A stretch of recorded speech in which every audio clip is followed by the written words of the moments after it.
Langkah pertama Wapres Gibran di tanah NTB langsung bikin suasana berguncang. Begitu pesawatnya mendarat, sorot kamera nggak berhenti ngikutin tiap gerakannya. Warga udah nungguin berjam-jam, rela kepanasan, cuma pengen lihat sekilas senyum anak muda yang sekarang jadi orang nomor 2 di negeri ini. Rasanya kayak nonton konser idola, semua mata tertuju ke satu sosok, Gibran Rakabuming Raka. Bukan sekadar kedatangan biasa, tapi kayak momen yang penuh energi baru. Angin Lombok seakan berhembus lebih segar pas Gibran turun dari mobil dinasnya. Baju rapi, senyum santai, gaya simpel tapi berkelas. Warga langsung nyorakin namanya. "Hidup Wapres Gibran!" teriak mereka sambil ngibarin tangan. Suasana itu nggak bisa dibeli pakai apapun. Itu murni sambutan dari rakyat yang bangga punya wakil presiden muda. Setiap langkah yang dia ambil kayak ada magnet. Anak-anak kecil ngelambain tangan dengan polos. Ibu-ibu rebutan pengen nyentuh. Bapak-bapak berdiri tegak dengan mata berbinar. Semua kayak lupa capek, lupa panas. Yang ada cuma euforia lihat pemimpin muda yang hadir tanpa jarak. Gibran kayak bawa aura yang bikin orang-orang betah berdiri lama, cuma buat ngikutin jalannya. Begitu Gibran ngelangkah keluar dari rombongan, banyak warga langsung maju nyalamin. Tangannya yang hangat bikin orang-orang terharu. Ada yang sampai nangis kecil. Nggak nyangka, seorang wapres bisa seramah itu. Momen sederhana kayak gini justru nunjukin betapa Gibran nggak pernah lupa kalau dia lahir dari rakyat, tumbuh bersama rakyat, dan sekarang balik lagi ke rakyat. Sorak-sorai warga kayak nggak ada habisnya. Setiap kali Gibran ngelirik kanan-kiri sambil senyum, suara teriakan makin pecah. Ada yang sampai naik kursi biar bisa ngelihat lebih jelas. Semua pengen jadi bagian dari sejarah kecil ini. Momen ketika NTB disapa langsung oleh seorang pemimpin muda yang penuh harapan. Dan yang bikin makin istimewa, Gibran nggak datang dengan gaya kaku atau protokoler yang ribet. Dia melangkah santai, sesekali ngangkat tangan nyapa warga. Wibawanya dapet, tapi tetap rendah hati. Kombinasi yang jarang banget ada di sosok pejabat. Inilah yang bikin warga ngerasa dekat, kayak lagi nyambut saudara jauh yang lama nggak pulang kampung. Tatapan matanya nyapu kerumunan, seolah bilang, "Aku hadir buat kalian." Kalimat itu nggak keluar dari mulutnya, tapi warga bisa ngerasain sendiri lewat sorot matanya yang tulus. Aura seorang pemimpin yang nggak cuma hadir secara fisik, tapi juga hadir secara hati. Itu yang bikin suasana makin pecah. Sepanjang jalan yang dilewatinya, orang-orang nggak berhenti ngeluarin HP buat ngerekam. Momen berharga kayak gini harus diabadikan. Beberapa anak muda bahkan langsung update story sambil tulis, "Gila, Wapres Gibran ada depan mata." Sebuah ekspresi spontan yang nunjukin betapa kehadirannya jadi kebanggaan luar biasa. Ketika Gibran akhirnya berdiri di tengah kerumunan, semua mata nggak berkedip. Kayak ada sinar yang keluar dari sosoknya, nyebarin semangat dan optimisme. Warga ngerasa ini bukan cuma kunjungan kerja biasa, tapi kunjungan yang bawa rasa percaya diri baru buat NTB. Dan ketika senyum terakhirnya dilempar sebelum masuk ke agenda selanjutnya, hati masyarakat udah terikat. Senyum itu sederhana, tapi efeknya gede banget, bikin warga yakin NTB nggak bakal dilupain.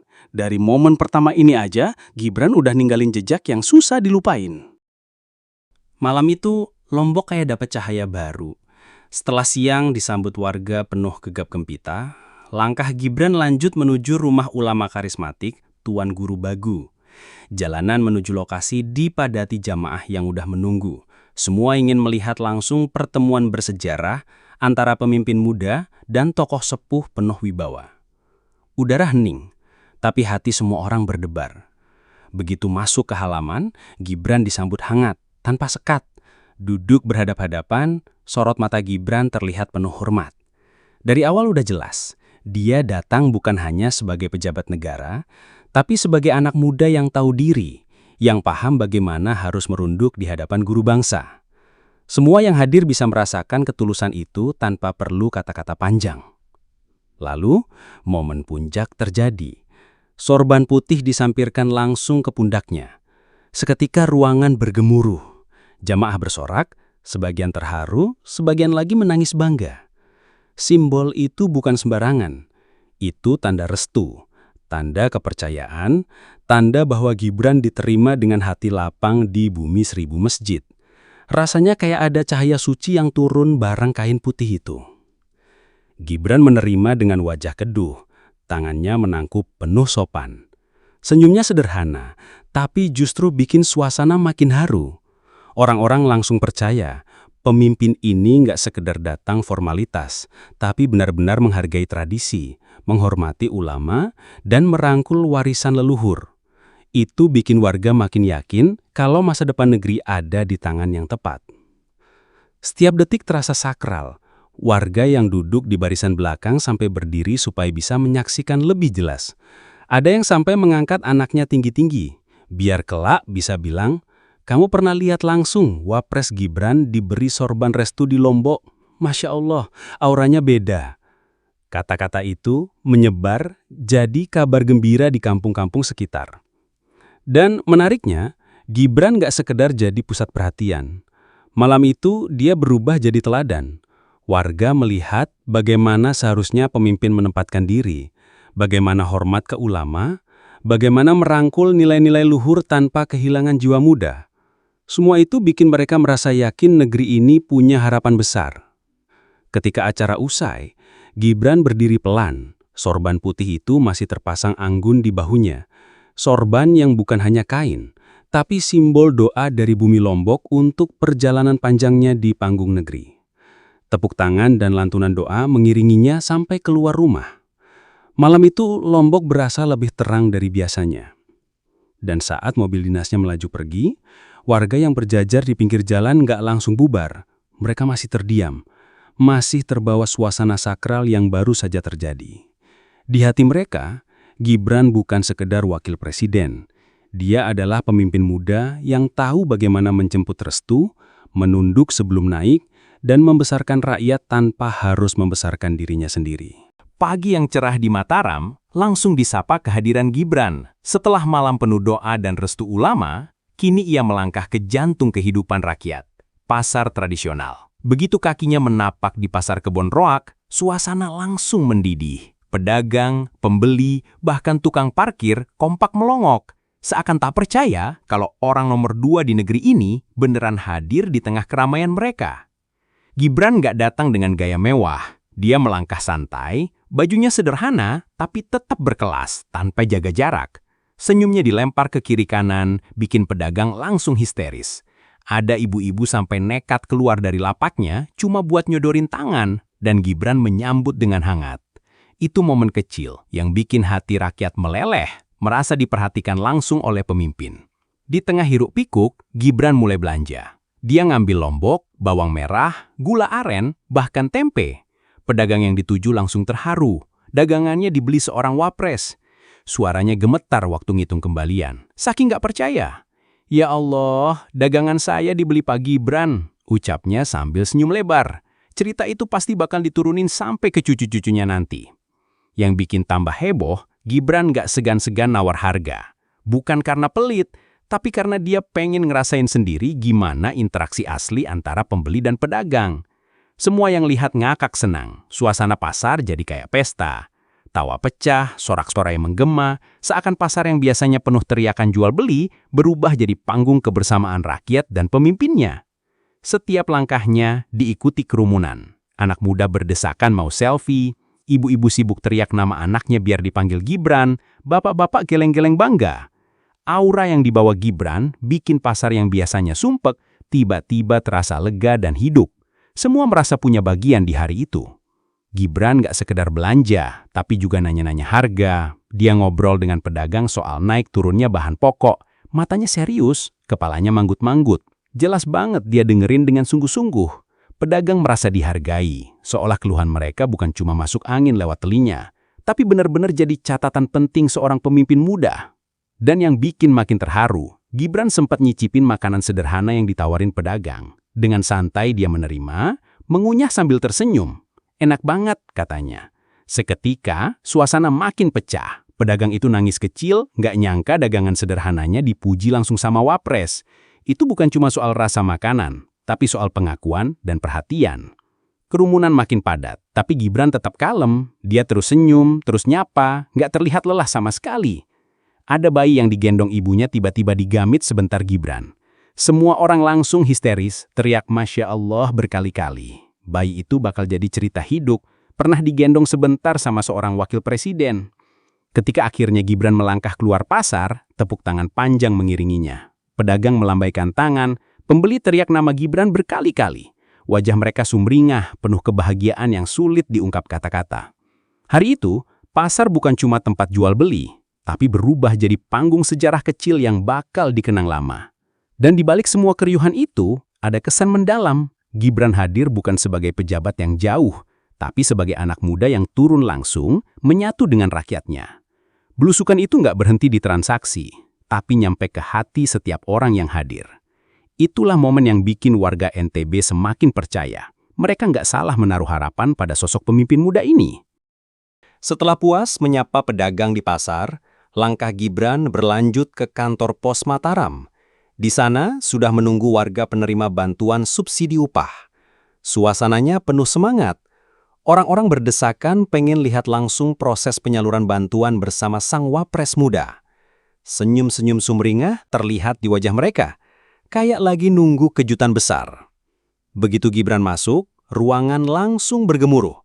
Semua berdiri, tepuk tangan membahana. Anak-anak muda ngangkat HP, ibu-ibu sibuk manggil, "Pak Gibran, sini-sini." Dan dia balas dengan lambaian tangan sederhana. Aura yang dia bawa bikin suasana formal jadi cair, kayak kumpul keluarga besar. Di tengah acara, Gibran mulai bicara. Suaranya tenang, tapi jelas banget bikin semua orang diam memperhatikan. Dia ngasih pesan soal penggunaan bantuan.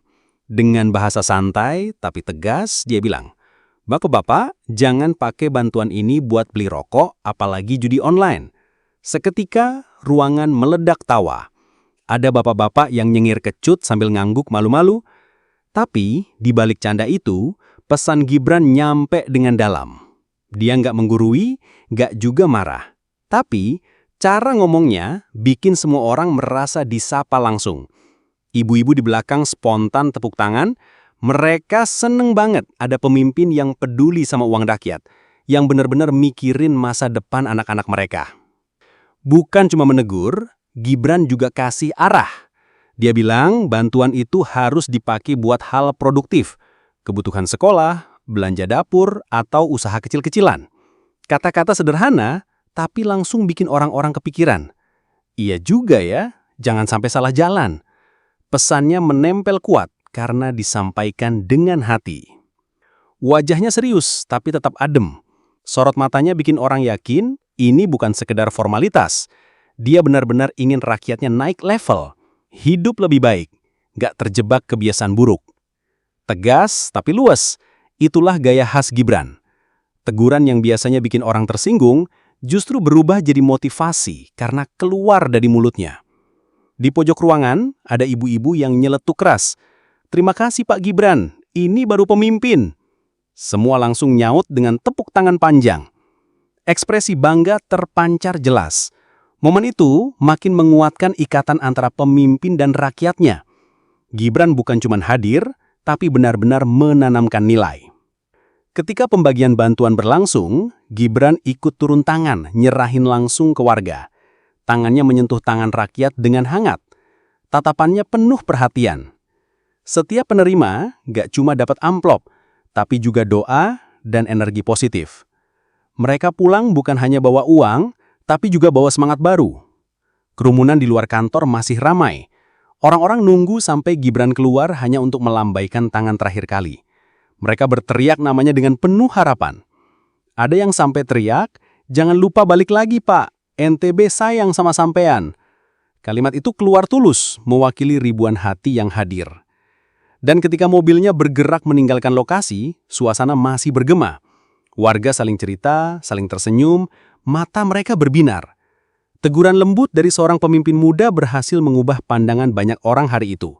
NTB seakan menemukan teladan baru, sosok yang bisa keras sekaligus hangat, bisa jadi teman sekaligus panutan. Sore itu, langit Lombok berwarna keemasan. Angin semilir membawa hawa tenang.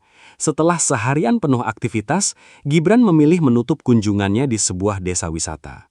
Begitu mobilnya masuk ke area pedesaan, jalanan sudah dipenuhi warga yang berjejer rapi. Anak-anak lari-lari kecil sambil melambai. Ibu-ibu tersenyum sumringah, bapak-bapak berdiri tegap penuh bangga. Semua seperti menanti pesta sederhana yang spesial. Suasananya anget banget. Rumah-rumah tradisional berdiri anggun, dihias bunga dan janur yang dipasang warga sebagai tanda penghormatan. Ketika Gibran turun dari mobil, tepuk tangan langsung pecah.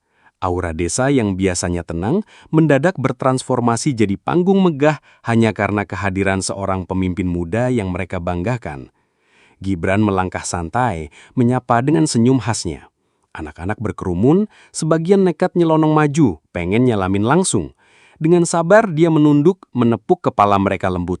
Adegan itu bikin orang dewasa ikut meleleh, karena jarang ada pejabat setinggi itu yang mau akrab banget sama bocah kampung tanpa jaim sedikit pun. Di tengah desa, warga udah siapin sajian khas, hidangan tradisional sederhana. Gibran menerima dengan penuh hormat, duduk lesehan bareng tokoh masyarakat. Tidak ada meja mewah, tidak ada protokol ribet, yang ada cuma kebersamaan.